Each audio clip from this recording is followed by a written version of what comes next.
Hello, I'm Megan Kern, the dietitian here, clinical dietitian here, and wellness coordinator. And today we are, for this month, kind of our focus was on menu planning and simplifying. And so earlier in the month we talked a little bit about meals and packing meals, lunches, simple, gave you a list of those menu items or lunch items that you could utilize to make it easier. And so today we come and talk a little bit about dinner made easy. Just simplifying the ways that we maybe cook to cook once and eat twice. So we go through some of those topics today. We want to raise a hand of who makes a meal plan. How many people do it on a monthly basis? Okay, we have one in our audience today. How about on a weekly basis? None here, and so everybody must do it day to day, whatever sounds good. We definitely can happen, and it takes a little upfront time to set a meal plan, and we'll talk about meal planning as we go today. And we'll talk about the benefits of those. In the 1900s, early, there was about 2% of people that dined away from home. And in 2010, 50% of people were eating, or 50% of the meals were eaten away from home.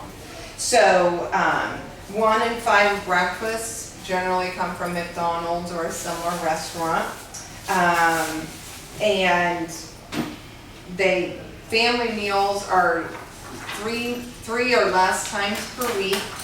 They generally last 20 minutes or less, and time spent with family is usually spent watching TV, playing on electronics, texting, etc. So in that time, we've lost a lot of the family time that comes around from meals.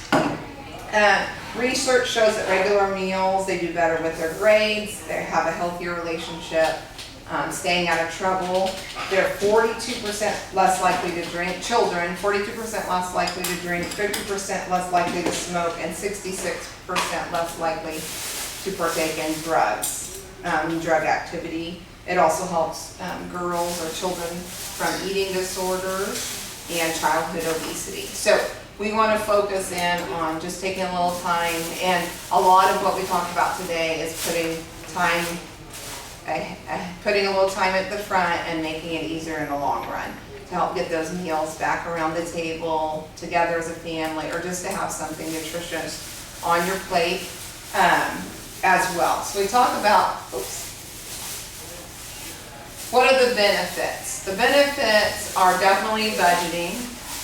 If you sit down and you know what you have already on stock, you can make your menu plan that way, and that'll help save money.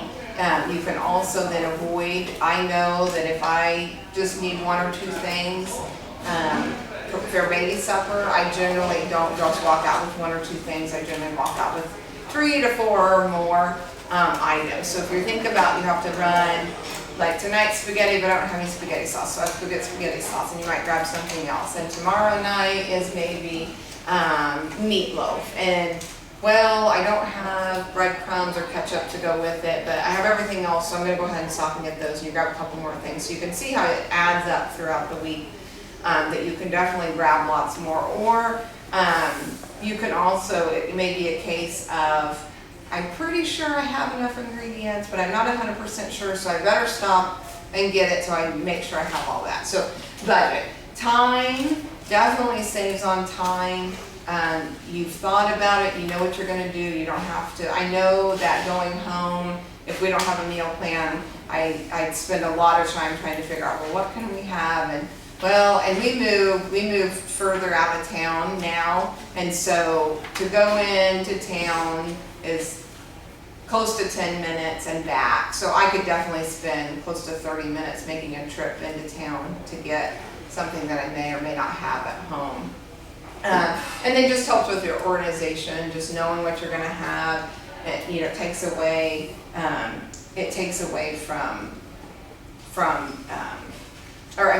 being organized will help you just facilitate the rest of your evening. not wasting time trying to figure out and then running to the store and then getting meals. And in my case, with 2 kids, I may be needing to get homework done, bath times, you know, those kinds of things that'll also push all of that back. So it's definitely time efficient. It's flexible. If you're cooking ahead, you can definitely, if you throw some things in the freezer, you can pull them out when you need to. You can leave them in there for a little longer. You can utilize them when you need to. It's a safety net too, if you know that maybe you're going to have company over or something like that. And if you have a couple of meals in the freezer, pull those out, warm them up, and you're ready to go. And you don't feel, if you feel like you have some extra company, you can definitely add on to your meal.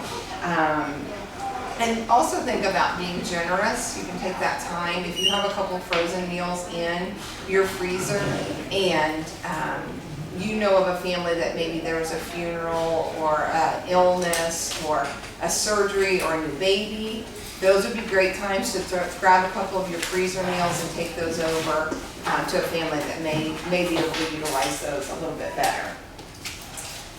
All right. How much is spent on food outside the home? The average American eats out a little over 2 times. Let me restate that. The average American eats an average of 4.2 prepared meals outside the home per week, and that equals 18.2 per month over the year. The average American spends, this would be more of a sit-down restaurant, but sit-down restaurant would spend $12.75 per meal compared to $2 to $4 at home. So you can see a significant savings, and the larger the family, the more savings you can have, because probably you're going to be able to cook a pretty decent sized meal. You may not have a lot of leftovers, but if you're not taking the leftovers home from the restaurant, you're probably not going to utilize them anyway. So lots of money that can definitely go out, and that comes back to that money saving piece we talked about earlier.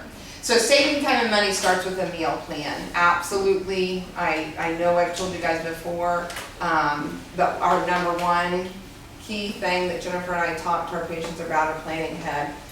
The more that you can plan ahead, the better off you are in the long run. So we start with a meal plan, and that's what we ask for this month. This is for our wellness part this month, is just to sit down and make a meal plan.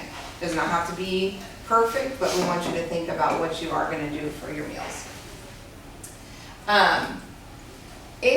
Just kind of taking a poll, any meal planning or time saving tips that you guys utilize already that help at home?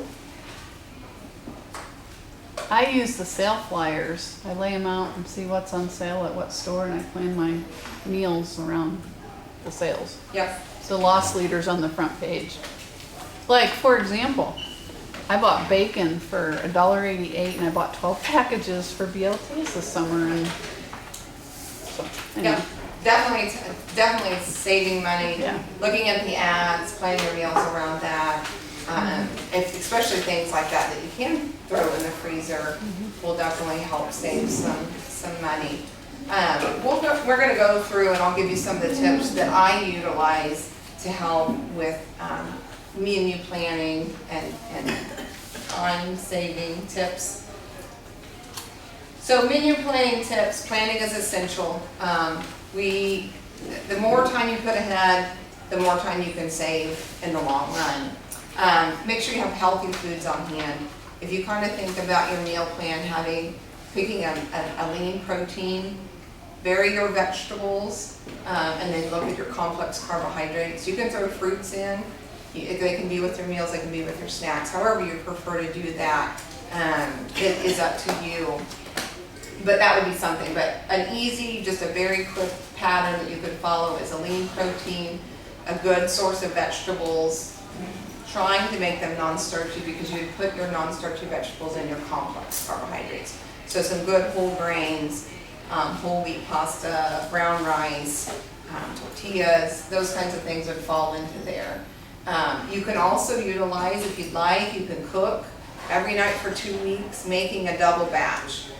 Putting the second batch in as a leftover or in the freezer, So you can cook for 2 weeks, and then 2 weeks following, you don't have to cook at all. Or what you can do is do that same kind of method where you cook when you're not busy and make 2 meals and put those in the freezer and then use the freezer meals later. So you may have 3 or 4 nights that you could cook and make a double batch, and then in the next week you might have 3 or 4 nights that you need to utilize those from the previous week. Once you have your menus, write them out, save them. I use Google Docs, Google Sheets a lot recently, and if you have them written out already there, go back and reference them. Once you have a month or 2's worth of menus, just recycle them. You know, you might change out some that are a little bit more seasonal, but you would have a core set of menus if you utilize what you have there. And you can also plan a dinner swap. So you may have, like we have, in my community, we have probably 30 to 40 houses. And we have a little Facebook page, and so I could post on our Facebook page, anybody interested in a dinner swap, and I'll say maybe I have 5 people that respond, and so I'm gonna cook 5 meals, so I'll say lasagna, so I'm gonna make 5 pans of lasagna. Each of those other families would be responsible for another meal and cook 5, and we exchange those, and I have 5 different meals, and I only have to cook 1 type of food, so you can do that as well, just depending on what kind of neighborhood, or what you might do it with work, friends, you know, it just depends on what your makeup is. Family would be another one to consider. So menu planning ideas, there's menu strategy as, this is just one strategy. You could do 2 time meals, and those would be ones that you cook and make a double batch.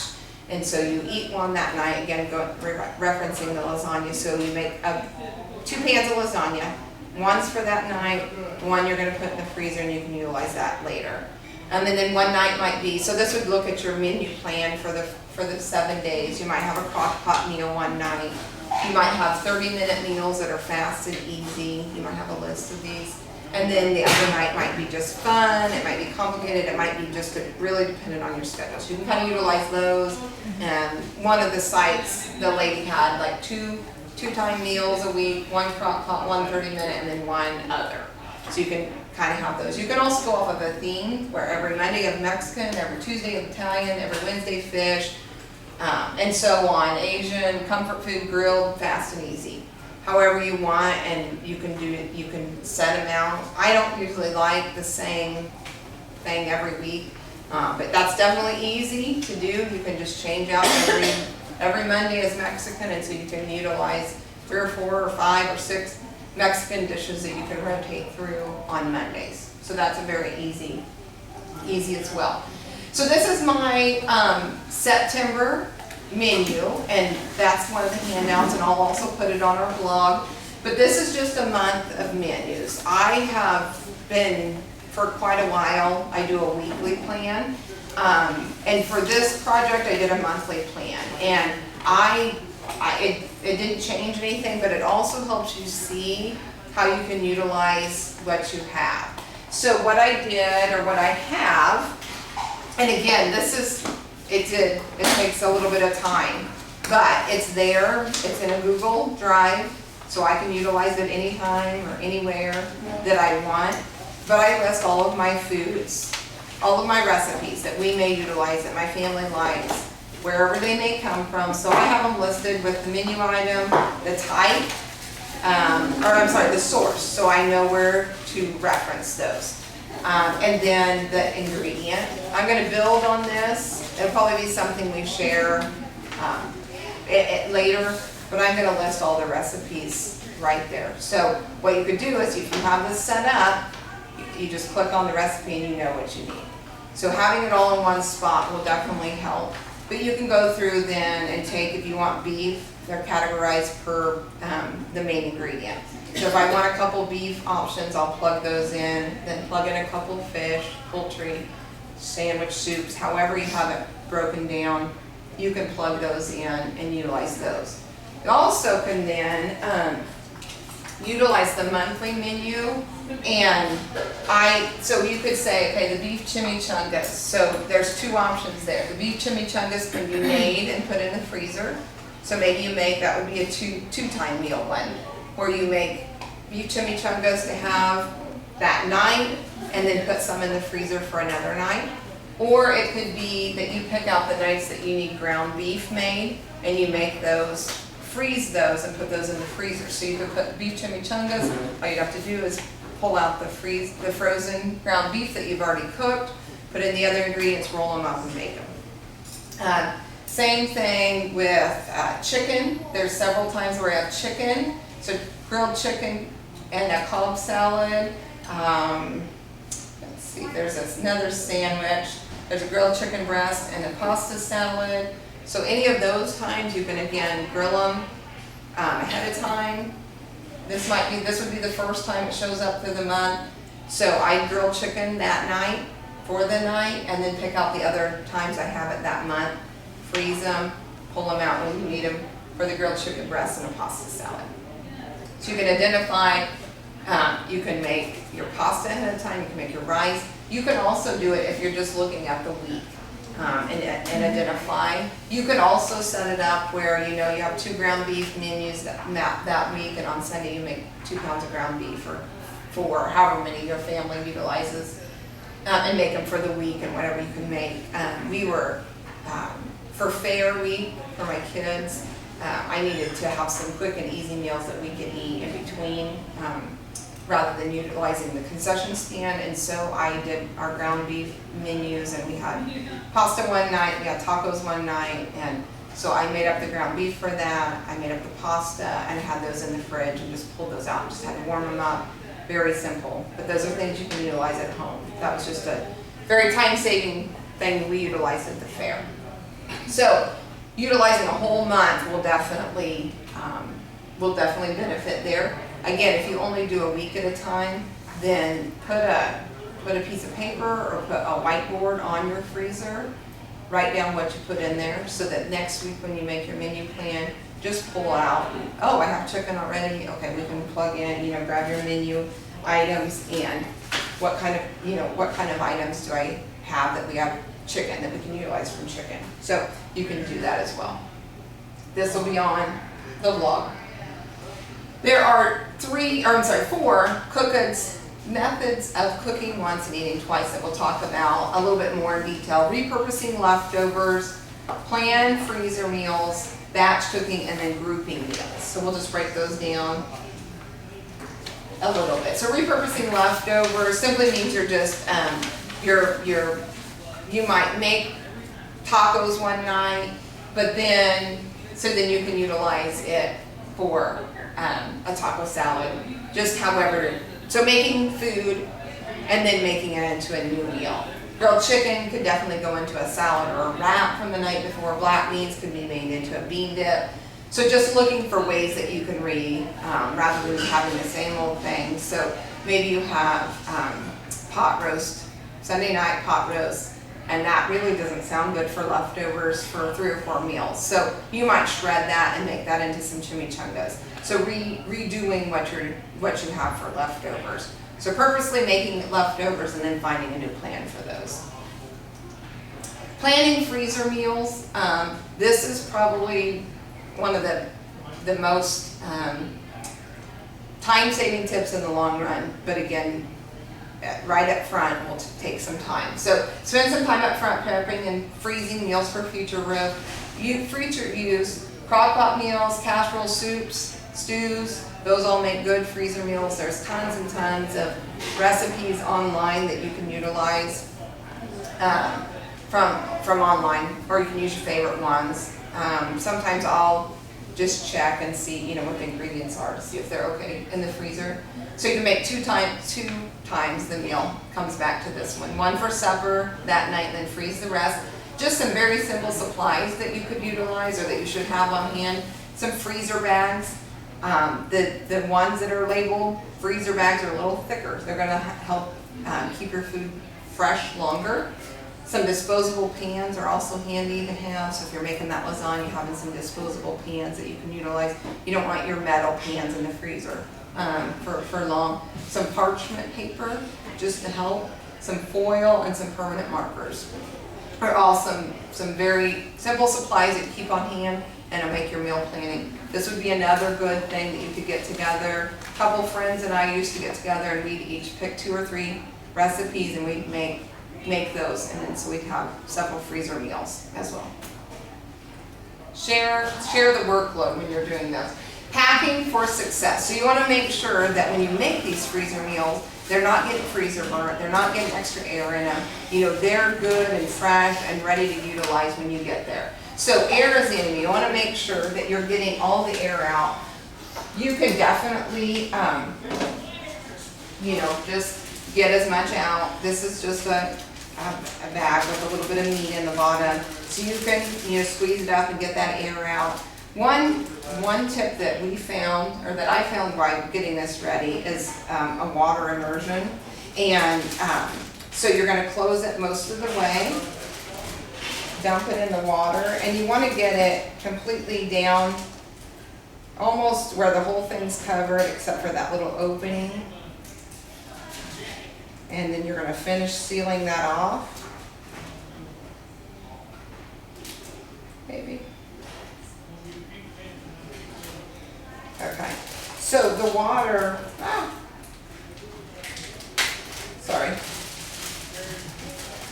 The water then helps that plastic get right around the food and takes all that water out. And that would just help with freezer It's like burn. a budget seal-a-meal, and it does work if your water's a little taller. I've used it. Yes, that's, and I can't get my bag to close. So it'll suck in around that food and really eliminate, sorry guys, I can't get it to close this time around. But yes, definitely a cheaper version than buying one of those machines that take the air out for you. But it suck right around and take all that air out, that you could throw that right in the freezer. Obviously dry it off and throw it in the freezer that way. So getting all the air out will definitely be important for keeping that fresh. Flash freezing, you want to get a pan, any of your baking sheets, put a little parchment paper on there, and maybe you have meatballs, cookie dough, fruit. Throw it on your parchment paper. If you feel like you want to, you can cover it with another piece of parchment paper. Throw it in the freezer. You're going to throw it in there for 30 minutes or so. Once it's pretty firm, you can take it out and then divide it into individual bags. This Saturday we had meatballs, and so I made like a triple batch of those meatballs. So I made the batch for Saturday night supper. The rest of them I put on a tray, threw them in the freezer. About 30 minutes later I went back when they're pretty firm, and then it eliminates them from sticking together and making just a ball of beef. Take them all off, put them in my freezer bags, and I have 2 meals of freezer bags back in there. So utilize that as well. And then just making sure to use wise use of your space. So what you want to do is make sure that, you know, you're laying them flat, your freezer bags are flat. It'll just save a lot of space in your freezer. Label the bags clearly, and then make sure you use first in, first out. So dating them, you want to utilize something that's been in there a little longer so it's fresh. You want to, something that you would also want to try is either putting them when you're stacking your freezer meals, get a 9x13 pan, a cookie sheet would be fine, even a simple, just a piece of cardboard.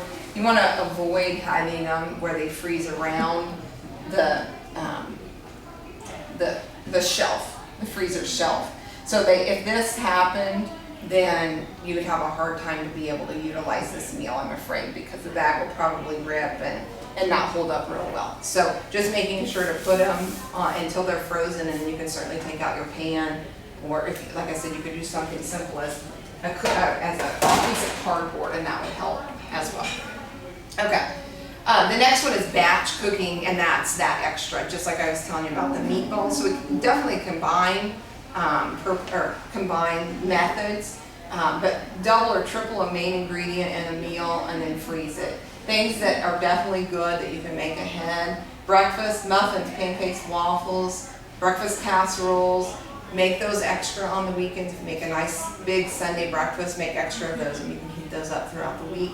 Hamburger, cook 3 or 5 pounds of it, use what you need to, and then freeze it in 1 to 1.5 pound bags. That can be used for spaghetti, tacos, burritos, soups, lasagna, pizza, sloppy joes, pasta casseroles. You can utilize that a lot. Chicken or turkey, same thing. You can cook 1 or 2 chickens. Maybe use a crock pot and cook 1 and or 2. Same thing with the turkey. Shred it. Those are good. Enchiladas, tacos, nachos, quesadillas, tetrazzini, soup, salads. Those are all good methods to utilize that chicken that's been cooked. Then you had group meals, like I mentioned earlier. You could maybe, if you're going to have hamburger, you cook the hamburger one night and utilize it that night, and then have hamburger on the menu another night. So an example would be grilled chicken. Can be used in 2 different meals. You may be able to utilize it for 2 different suppers and a lunch, or a salad, or a stir fry, something like that. So kind of grouping your meals. You may one week do 2 chicken, 2 beef, 1 fish. The next week you may do two pork, 2 beef, 1 chicken, something like that, where you kind of group them and make your meals together there. And just remember, the size of the steps are not important as long as they're all going in the right direction. So basically what we want you to take away is, a lot of you at the beginning mentioned you don't do any meal planning. So if you start with planning 1 or 2 meals a week, and then slowly working to maybe planning a week at a time, a whole week at a time, as long as you're taking small steps, it'll help benefit in the long run. And putting some time and effort at the beginning will help in the long run as well. Okay? Any questions? Thank you.